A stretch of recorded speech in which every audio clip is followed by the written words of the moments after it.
Responsabilité de l'associé commanditaire, le limited partner et acte de gestion dans une société en commandite spéciale. Bonjour Bertrand-Marie avocat à la Cour. Nous indiquions précédemment que l'associé commanditaire ne peut faire aucun acte de gestion à l'égard des tiers dans une société en commandite spéciale.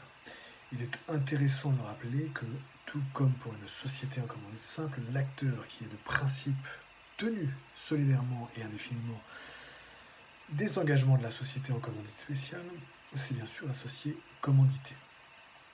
Il porte d'ailleurs bien son nom, ce qu'il s'appelle en anglais le general partner.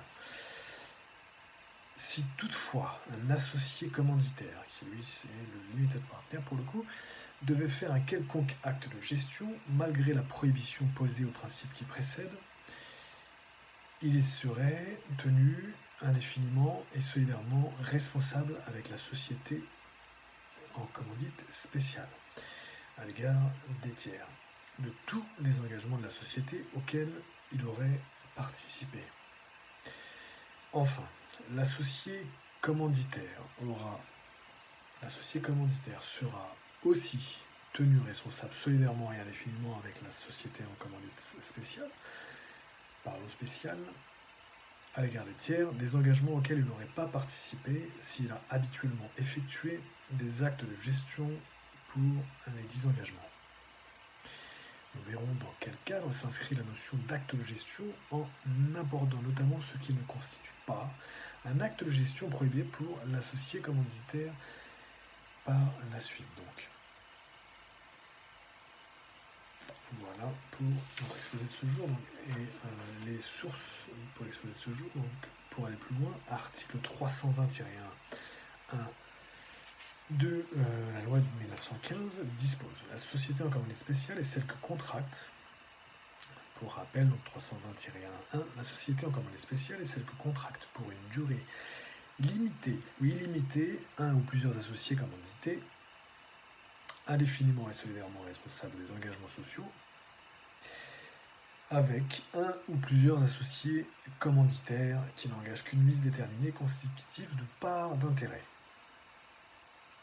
Avec un ou plusieurs associés commanditaires qui n'engagent qu'une mise déterminée constitutive de part d'intérêt représentée ou non par des titres conformément aux modalités prévues par le contrat social. Je vais répéter encore une fois, parce que c'est très important de bien connaître cet article 320-1.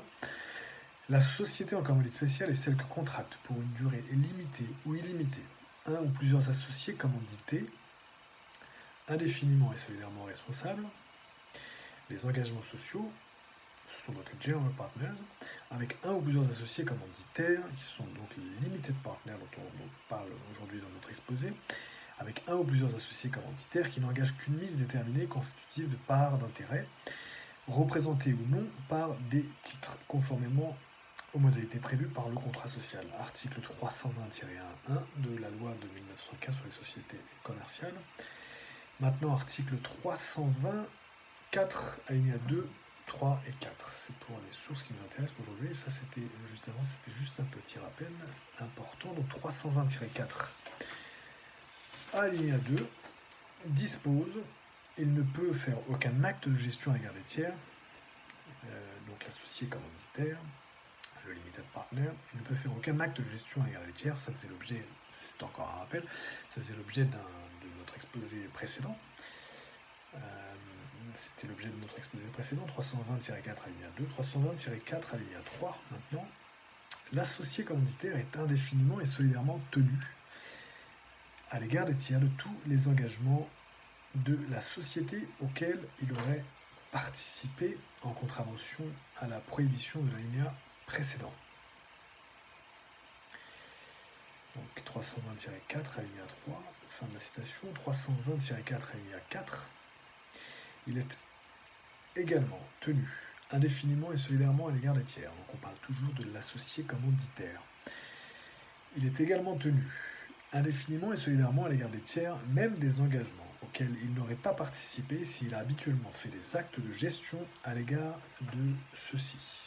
320-4 alinéa 4 de la loi du 10 août 1915 sur les sociétés commerciales, et nous aborderons par la suite Donc, comme nous le disions dans le dernier paragraphe, le cadre de la notion d'acte de gestion, notamment ce qui ne constitue pas un acte de gestion prévu par l'associé commanditaire. J'espère que je n'ai pas été trop vite aujourd'hui, parce que j'essaie de rester quand même dans un temps raisonnable à chaque fois, pour essayer de vous captiver le plus possible à un minimum quand même.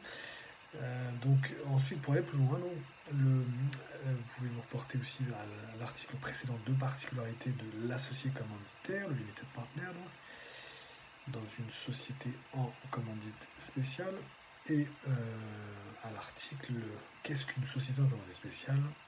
Vous retrouverez notamment les références à la base de cette société, la société en commandite spéciale, et notamment la référence à l'article 320-1. Voilà, que nous avions recité pour rappel aujourd'hui.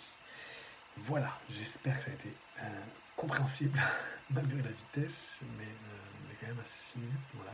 Je voulais pas non plus. Je voulais quand même rester dans un temps raisonnable. Voilà. Bertrand Marion, donc à la cour. À très bientôt. Merci beaucoup de votre écoute.